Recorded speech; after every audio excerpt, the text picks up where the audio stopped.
शांति। ओम शांति। आज की तारीख है 20 फरवरी 2017।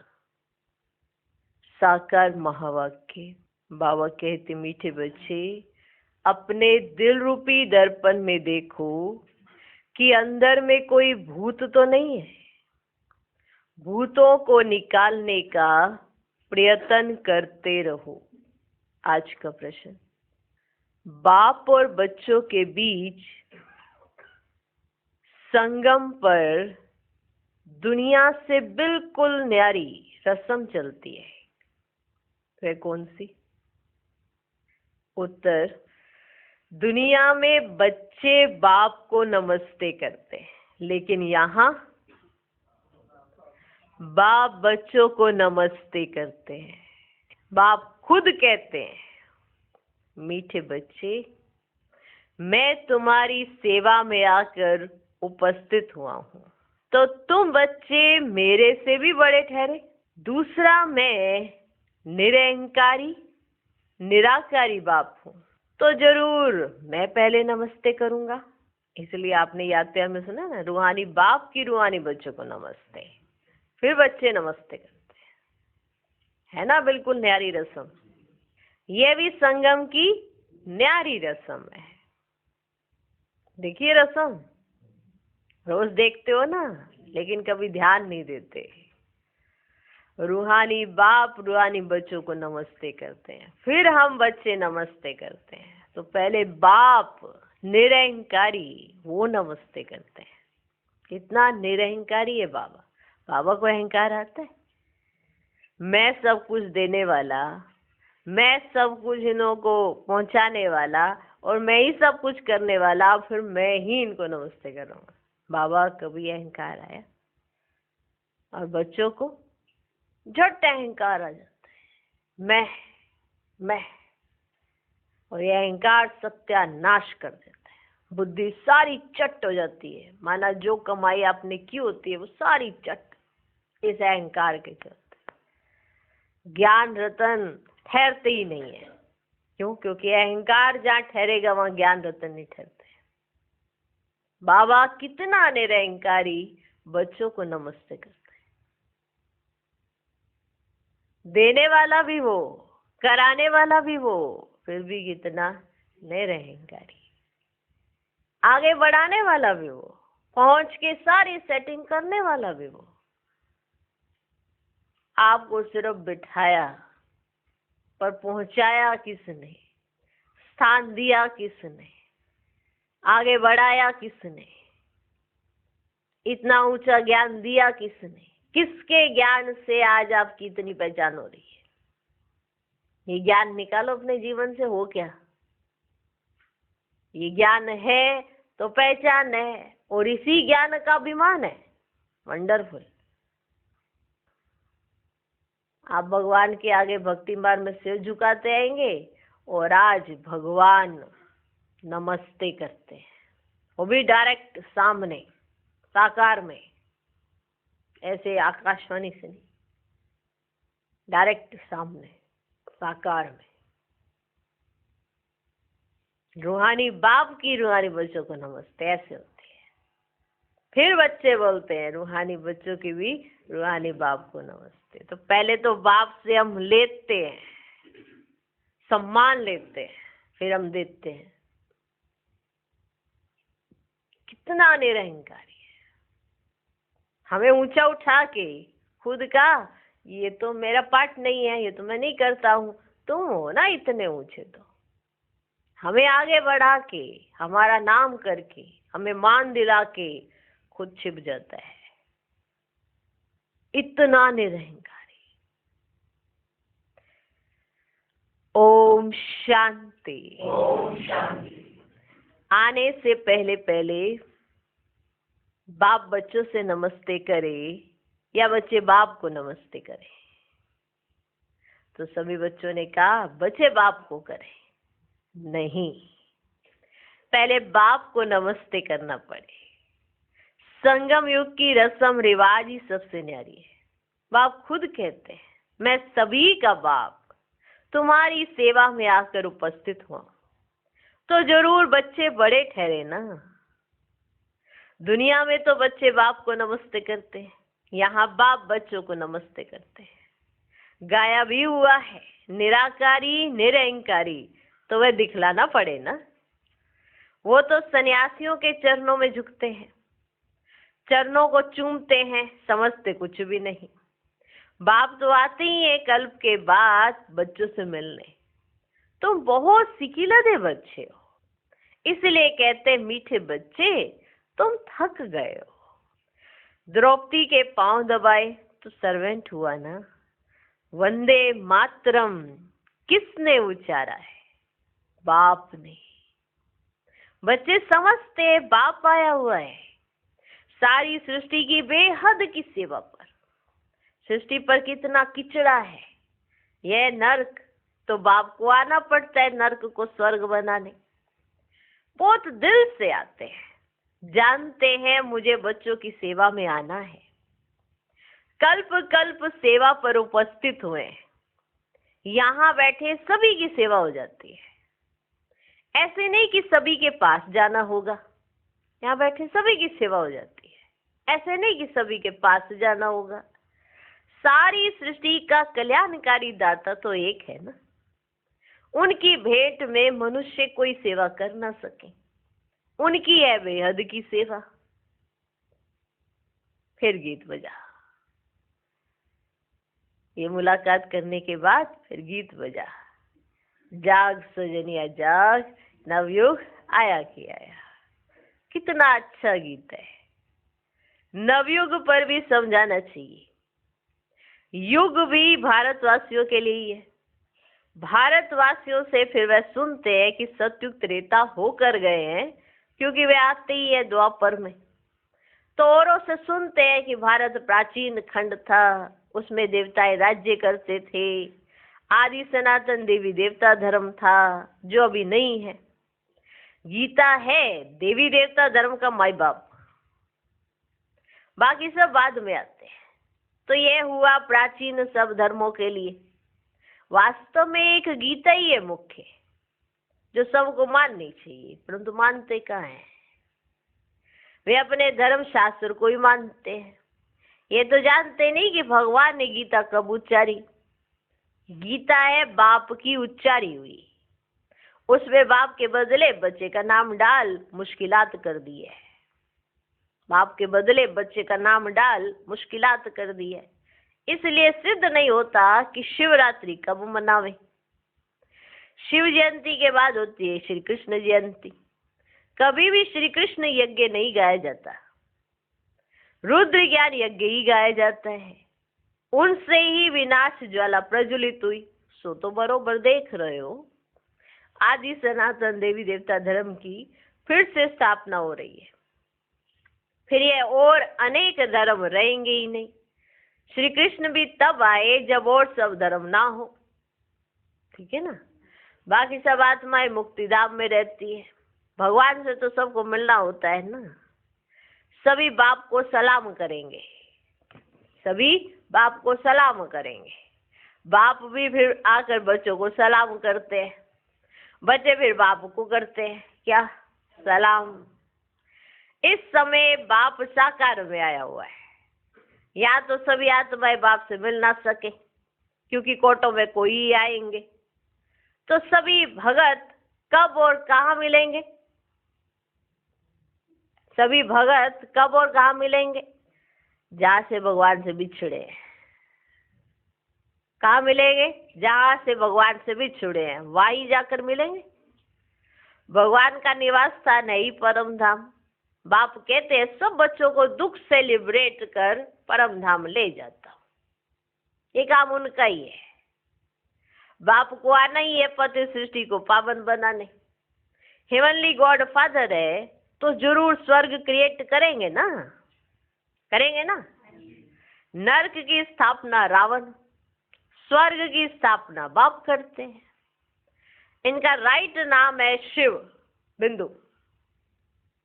आत्मा भी बिंदु है, भृगुटी के बीच इतनी ही रह सकेगी, है ना। बिंदु है ना, भृगुटी के बीच में इतनी सी रह सकेगी।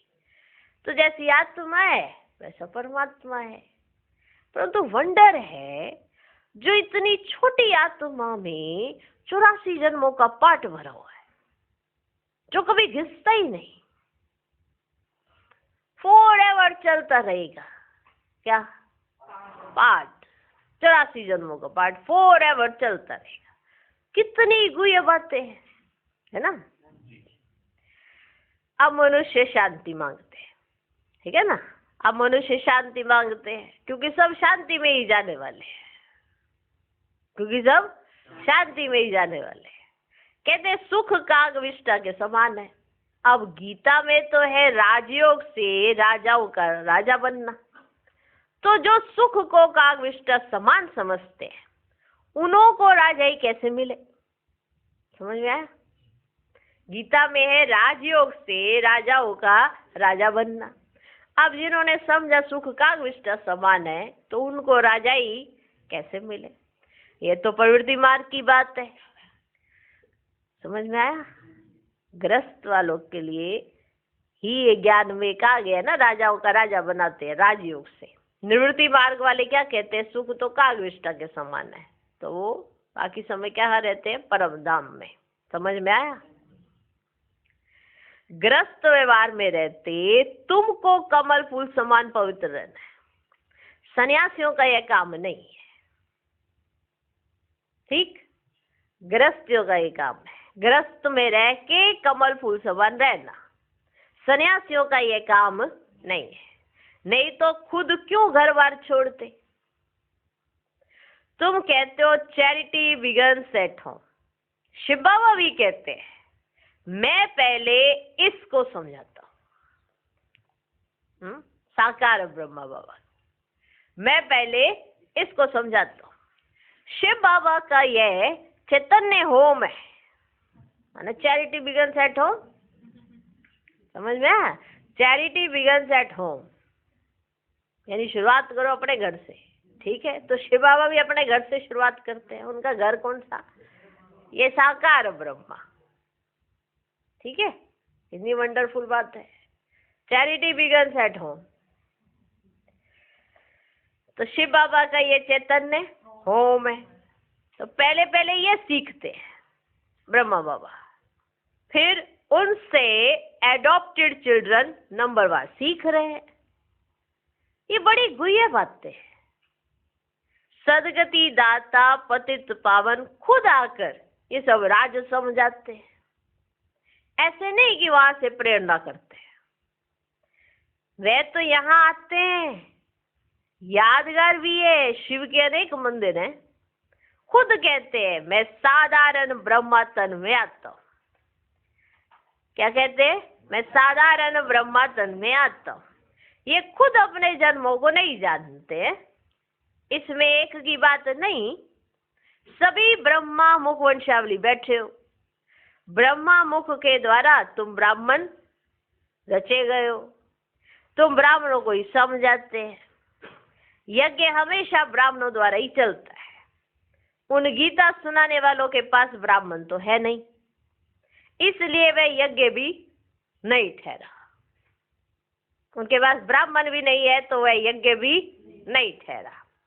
ये तो बेहद के बाप का रचा हुआ बहुत बड़ा भारी यज्ञ है, ठीक है। उनके पास ब्राह्मण नहीं तो वो यज्ञ नहीं, ये तो बेहद के बाप के द्वारा रचा हुआ बहुत बड़ा भारी यज्ञ है। कब से डेगियां चढ़ते आए हैं, माना पतीले के पतीले चले आ रहे हैं। समझ में आ रहा है? भंडारा चले आ रहा है, चले आ रहा है, चले आ रहा है, उतरा नहीं पतीला। समझे? डेगियां, डेगियां समझते हो?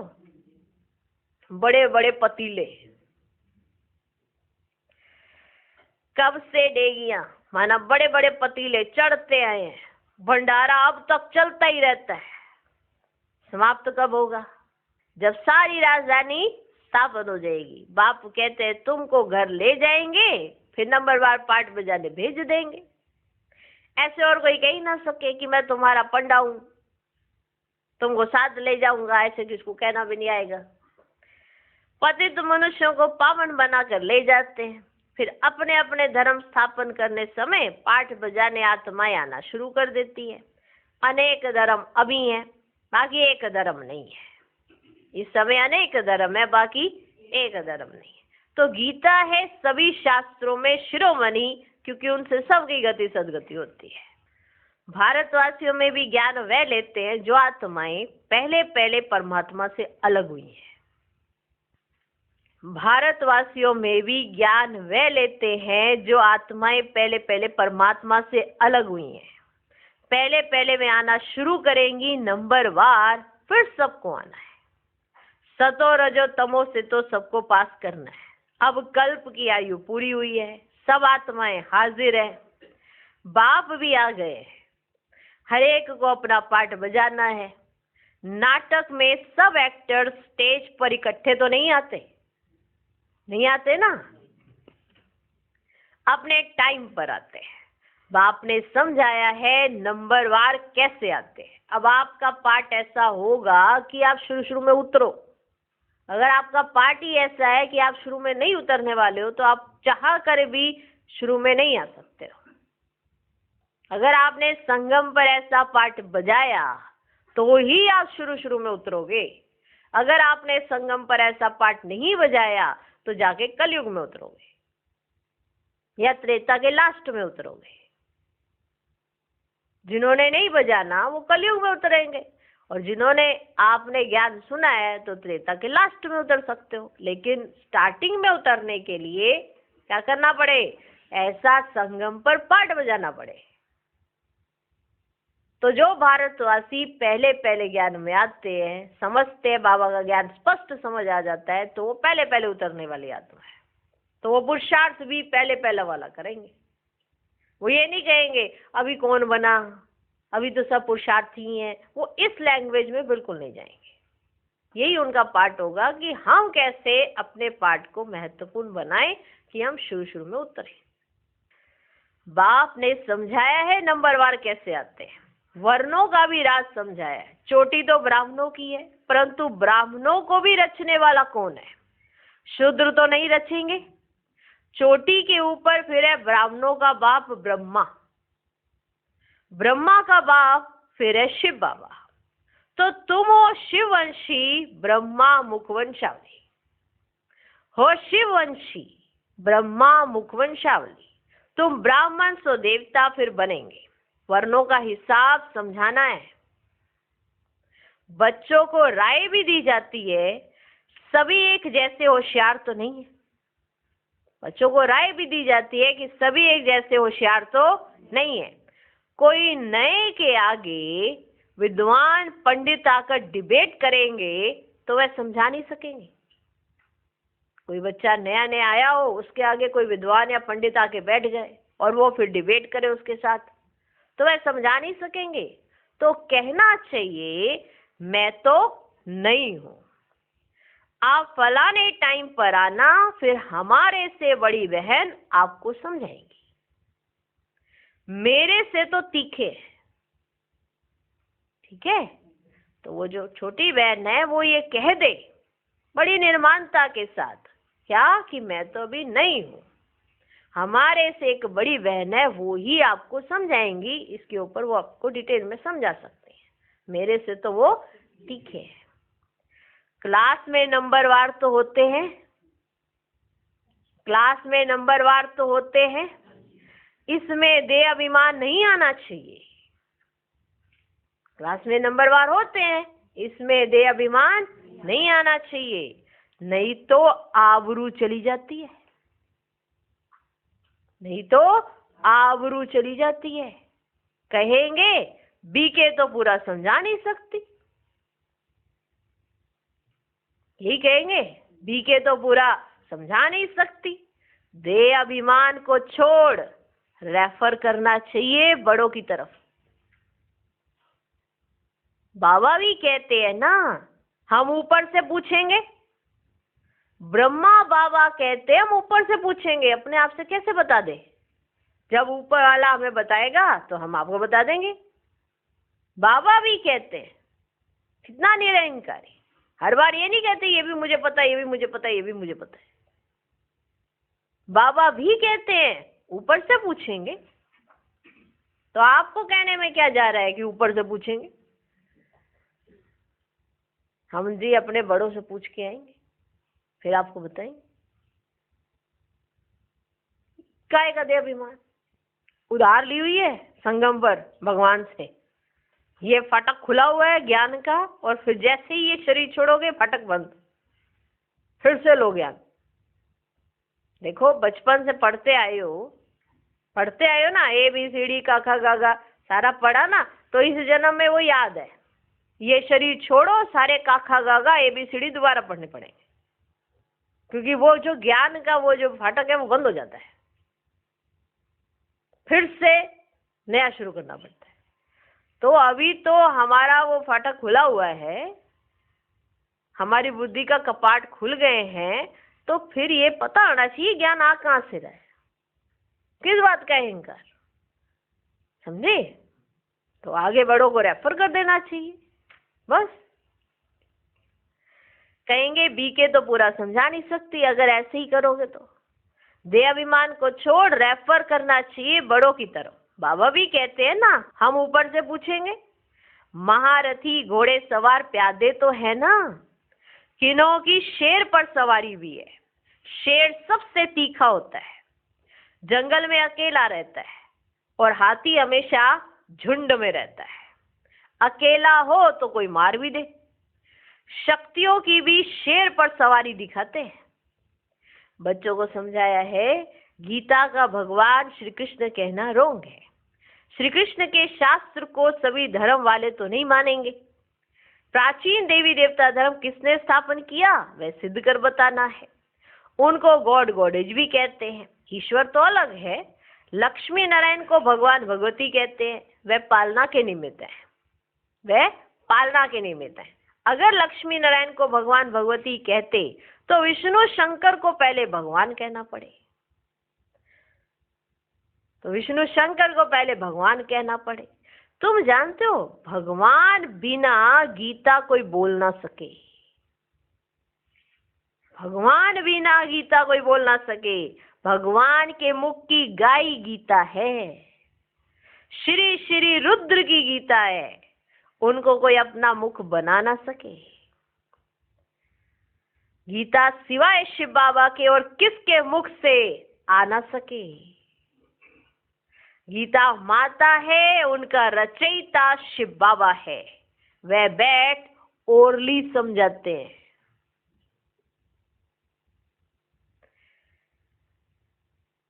विज्ञान का सागर है ना, तो रचयिता ही रचना की नॉलेज देंगे, इसलिए ऋषि मुनि भी कहते हैं बेअंत है।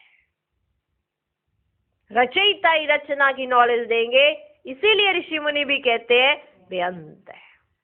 ईश्वर की गत मत ईश्वर जाने। अब ईश्वर की मत सो है श्रीमत, जिससे सदगति मिल जाती है सो तो ठीक है। गति के साथ सदगति दोनों कहना पड़े, क्योंकि भारत में जब स्वर्ग होता है ना, तब और धर्म वाले गति में होते हैं। गति सदगति दाता, गति सदगति दाता। तो आपको मिलती है सदगति और बाकी सब धर्म वालों को मिल जाती है गति। तो सदगति के साथ गति भी कहना पड़े। भारतवासी सदगति अर्थात जीवन मुक्ति में है। ये सब राज बाबा समझाते हैं जो धारण करना है। भक्ति मार्ग वाले कहते हैं वेद शास्त्र आदि सबसे ईश्वर का रास्ता मिलता है, परंतु ऐसे तो है नहीं कि वेद शास्त्रों से सबसे ईश्वर का रास्ता ही मिलता है, परंतु ऐसा तो है नहीं। यह कोई शिमला की पहाड़ी थोड़ी है जो जहां से भी जाओ तो पहुंच जाएंगे। सुना? हाँ, कहते हैं कि ये पढ़ो वो पढ़ो, ये भी सब ईश्वर की तरफ जाने के रास्ते हैं। तो बाबा कहते ये कोई शिमला की पहाड़ी तो है नहीं जो जहां से भी जाओ तो पहुंच जाएंगे। यहाँ तो साजन को सजनियों के पास आना पड़े, सजनियों का श्रृंगार कराना पड़े, स्वर्ग का मालिक बनाने के लिए। सब महाराजा महारानी बनना चाहते हैं, परंतु बाबा कहते हैं अपना मुंह तो पहले देख लो। सब महाराजा महारानी बनना चाहते हैं, परंतु बाबा कहते हैं अपना मुंह तो पहले देखो। नारद की बात भी अभी की है, उनको लक्ष्मी को वरने की दिल हुई तो उसको कहा पहले अपनी शक्ल तो देखो।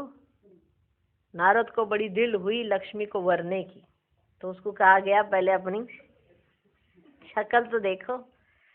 बाबा भी कहते हैं अपना दिल रूपी दर्पण देखो। काम का भूत तो नहीं आता, जांच करते रहो और भूतों को निकालने का प्रयत्न करते रहो।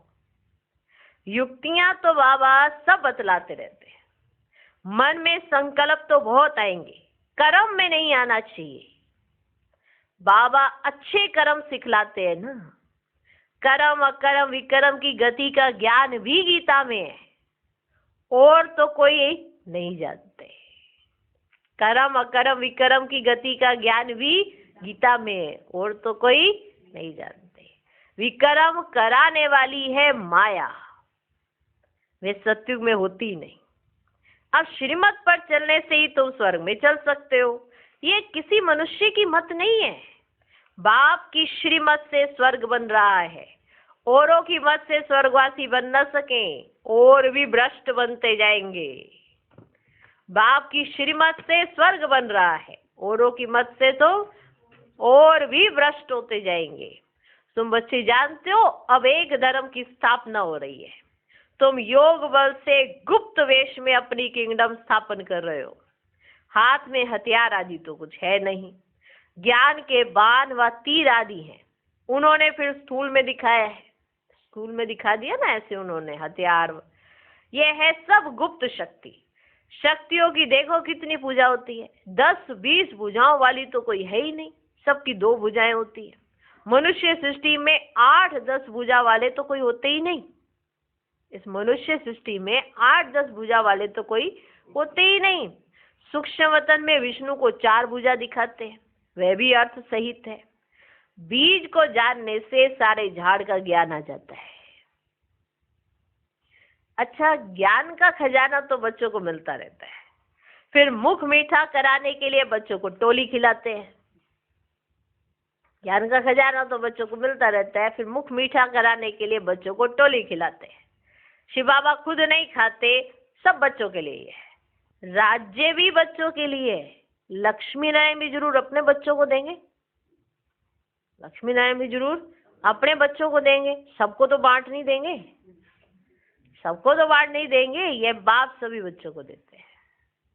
देखो लक्ष्मी नारायण अपने बच्चों को देंगे, सबको नहीं बांटेंगे, और यह बाप तो सभी बच्चों को देते हैं। वहां प्रजा भी कहेगी हम स्वर्ग के मालिक हैं।